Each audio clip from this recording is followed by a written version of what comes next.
अगर इजराइल पर हमला करने वाला हमास आतंकी है, तो फिर गाजा के अस्पताल पर हमला करके 500 लोगों की जान लेने वाला इजराइल क्या हुआ? अगर निर्दोष लोगों को मारने वालों को आतंकवादी कहा जाता है, तो फिर अस्पताल में 500 मरीजों को मार देने वाला इजराइल क्या हुआ? गाजा में 3000 निर्दोष लोगों की हत्या करने वाला इजराइल क्या है? क्या इजराइल आतंकवादी नहीं है?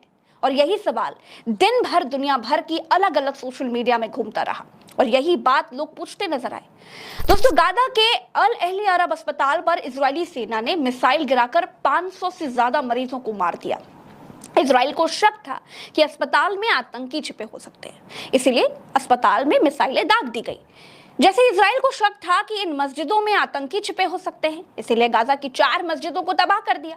जैसे इजराइल को शक था कि घरों में आतंकी छिपे हो सकते हैं, इसीलिए लोगों के घरों पर मिसाइलें गिरा दी। बिल्कुल उसी तरह इजराइल ने अब अस्पतालों को भी निशाना बनाना शुरू कर दिया है। दोस्तों, हजारों निर्दोष लोगों की जानें ली जा रही हैं। गाजा को जहन्नुम बनाया जा रहा है, लोगों को भगाया जा रहा है। जानबूझकर स्कूल, मस्जिदों और अस्पतालों पर मिसाइलें दागी जा रही हैं, जिससे गाजा के लोगों के लिए गाजा रहने लायक ही ना बचे। दोस्तों, ये बहुत सोची समझी साजिश है। अगर गाजा में लोगों की सारी बुनियादी सुविधाएं खत्म कर दी जाएंगी, तो लोग गाजा छोड़कर भागने को मजबूर हो जाएंगे। गाजा में जब बसने का कोई कारण ही नहीं होगा, तो गाजा के लोग गाजा को छोड़ करके भाग जाएंगे। उसके बाद गाजा पर कब्जा करना इजराइल के लिए बड़ा आसान हो जाएगा, कोई परेशानी नहीं होगी। अगर आप बिल्कुल ध्यान से देखेंगे, तो आप इस पूरी क्रोनोलॉजी को समझ पाएंगे और जान पाएंगे कि इजराइल गाजा के रिहायशी इलाकों पर आखिर बमबारी कर क्यों रहा है, क्यों इमारतें तबाह कर रहा है, क्यों आम लोगों पर हमला कर रहा है, मस्जिदों को तबाह आखिर क्यों कर रहा है। गाजा का पानी इजराइल ने काटा ताकि लोगों को भगाया जा सके। इंटरनेट इजराइल ने बंद कर दिया, जिससे गाजा के आम लोगों को भगाया जा सकता। गाजा की बिजली काट दी गई, जिससे आम लोगों को भगाया जा सके। इजराइल हमास से युद्ध नहीं लड़ रहा है दोस्तों, बल्कि गाजा को खाली कराने की बहुत बड़ी साजिश रच रहा है। इजराइल के सामने हमास की कोई औकात नहीं है, लेकिन हमास के सहारे इजराइल गाजा पर कब्जा करने की कोशिश में कामयाब हो रहा है। लाखों लोग मिस्र से शरण मांग रहे हैं, लेकिन मिस्र अपनी सीमा में किसी को घुसने नहीं दे रहा है। लाखों लोग जॉर्डन की सीमा पर खड़े हैं। जॉर्डन भी गाजा से जान बचाकर भाग रहे लोगों को अपने देश में शरण नहीं दे रहा है। कोई मुस्लिम देश गाजा के लोगों को शरण देने के लिए तैयार नहीं है। दोस्तों, एक और अस्पताल अल कुद्स को इजरायली सेना ने खाली करने का ऑर्डर दे दिया है। दोस्तों, इजरायली राष्ट्रपति कहते हैं कि गाजा में कोई निर्दोष नहीं है। उसके बाद एक दूसरे अस्पताल पर मिसाइल हमला हो गया और 500 से ज्यादा इलाज करा रहे मरीज मारे गए। अब कहानी बनाई जा रही है कि हमास की मिसाइल मिस हो गई थी और वही मिस हुई मिसाइल अस्पताल पर जा गिरी, जिससे 500 लोगों की जानें चली गई। अमेरिका ने जांच की बात कही है। अब अमेरिका क्या जांच करेगा, ये तो दुनिया जानती है।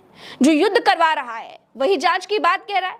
जो इजराइल को लड़ने के लिए बंदूकें दे रहा है वही जांच की बात कर रहा है।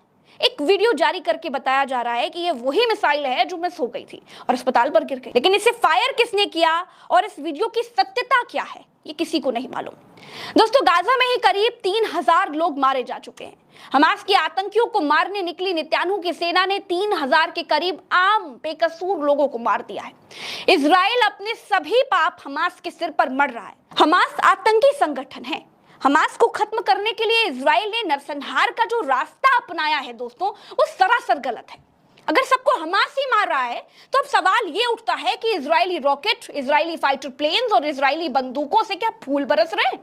उनसे क्या किसी की मौतें नहीं हो रही हैं? दोस्तों, अंतरराष्ट्रीय मंचों पर इजराइल कहता है कि वो गाजा को बर्बाद कर देगा, लेकिन उसका मकसद गाजा पर कब्जा करने का नहीं है। दोस्तों, अमेरिका और इजराइल मिलकर दुनिया की आंखों में धूल झोंक रहे हैं। गाजा नरसंहार का जितना जिम्मेदार इजराइल है, उतना ही जिम्मेदार अमेरिका है, उतना ही जिम्मेदार यूएन है। 2321 करोड़ रुपए हर साल दुनिया के 137 देश यूएन को चंदा लगा कर देते हैं, इसीलिए क्योंकि वो दुनिया में शांति कायम रख सके। लेकिन आज तक यूएन दुनिया के किसी भी हिस्से में कभी भी शांति बनाकर नहीं रख पाया है। रूस यूक्रेन जंग के बीच फिलिस्तीन इजराइल संकट ने संयुक्त राष्ट्र संघ की भूमिका पर बड़े सवाल उठा दिए हैं। संयुक्त राष्ट्र संघ की नाकामी की वजह से यूरोप और मिडिल ईस्ट के देश हिंसा की आग में झुलस रहे हैं। अब लोगों ने संयुक्त राष्ट्र संघ के खिलाफ ही मोर्चा खोल दिया है। लोग संयुक्त राष्ट्र संघ को यूजलेस कहने लगे हैं। ईरान ने गाजा की तरफ से इजराइल से युद्ध लड़ने की धमकी दे दी है। मुस्लिम देश एक होने की बात कर रहे हैं, लेकिन एक हो नहीं पा रहे। ना ही गाजा के लोगों के लिए कोई इंतजाम कर पा रहे, ना ही इजराइल ने गाजा पर हमले बंद किए हैं।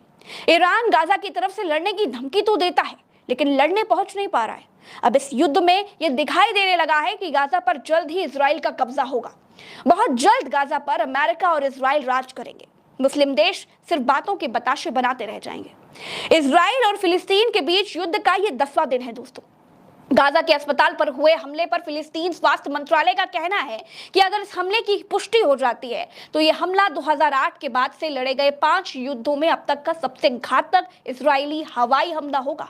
इजराइल के राष्ट्रपति इसहाक हर्जोग ने एक प्रेस कॉन्फ्रेंस में दावा किया है कि गाजा में कोई निर्दोष नागरिक नहीं है। इजरायली प्रधानमंत्री बेंजामिन नेतन्याहू ने मंगलवार को ट्वीट कर हमास के अस्पताल पर हुए हमले का आरोप लगाया है और उन्होंने ट्वीट करके क्या कहा है वो सुनिए। अस्पताल में हमारे हाथ कई स्रोतों से खुफिया जानकारी मिली है कि असफल रॉकेट प्रक्षेपण के लिए इस्लामिक जिहाद ही जिम्मेदार है। ये पूरी दुनिया को पता चलना चाहिए कि बर्बर आतंकवादियों ने ही गाजा के अस्पताल पर हमला किया है, न कि इजरायली सुरक्षा बलों ने। आतंकियों ने हमारे बच्चों की हत्या तो की ही थी, साथ ही उन्होंने अपने बच्चों की भी हत्या की। दूसरी तरफ फिलिस्तीनी राजदूत रियास मंसूर ने कहा है वे झूठे हैं। उन्होंने ट्वीट किया कि इजराइल ने यह सोचकर हमला किया कि अस्पताल के आसपास हमास का ठिकाना है। फिर उन्होंने वह ट्वीट डिलीट कर दिया। हमारे पास उस ट्वीट का एक स्क्रीनशॉट है। अब उन्होंने फिलिस्तीनियों को दोषी ठहराने की कोशिश करने के लिए कहानी बदल दी है। सेना के इजरायली प्रवक्ता ने एक बयान दिया जिसमें उन्होंने कहा कि अस्पतालों को खाली करो। उनका इरादा खाली कराना था या अस्पतालों पर हमला करने का। वे इस अपराध के लिए जिम्मेदार हैं और वो इससे नहीं मानने के लिए कहानी नहीं गढ़ सकते। दोस्तों, मिडिल ईस्ट में चल रही फिलिस्तीन और इजराइल की जंग में पहली बार अमेरिका एक्सपोज हो गया है। अमेरिका एक पक्षीय कार्रवाई करने वाला, दुनिया को लड़ाकर अपनी बंदूकें बेचने वाला केवल एक दुकानदार है। जो देश अमीर होता है, जिसके पास बंदूकें खरीदने का पैसा होता है, वो उसकी तरफ खड़ा हो जाता है और अपने यूएन को भी उसी देश के पक्ष में खड़ा कर देता है।